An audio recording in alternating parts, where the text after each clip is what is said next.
اعوذ باللہ من الشیطان الرجیم، بسم اللہ الرحمن الرحیم۔ رجب المرجب کی 27ویں شب پورے سال کی ایک ایسی شب ہے جس میں عبادت کرنے کے بعد مانگی جانے والی ہر جائز دعا پوری ہوتی ہے، اور ماہ رجب کی اس رات میں نیک عمل کرنے والے کو 100 سال کی نیکیوں کا ثواب ملتا ہے۔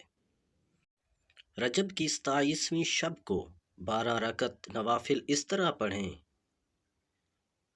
ہر ایک رکعت میں سورۃ فاتح اور اس کے بعد کوئی سی ایک سورت، ہر 2 رکعت پہ اتحیات پڑھیں، 12 رکعت پوری ہونے پہ سلام پھیریں۔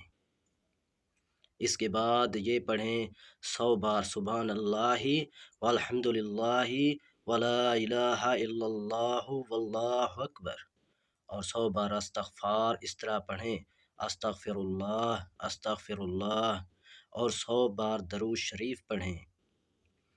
صبح کو روزہ رکھیں اور اللہ پاک سے دعا مانگیں، اللہ پاک سب دعائیں پوری فرمائے گا۔ اس شب کے صدقے اللہ پاک ہم سب کی مغفرت عطا فرمائے اور نماز پنجگانہ ادا کرنے کی توفیق عطا فرمائے، آمین۔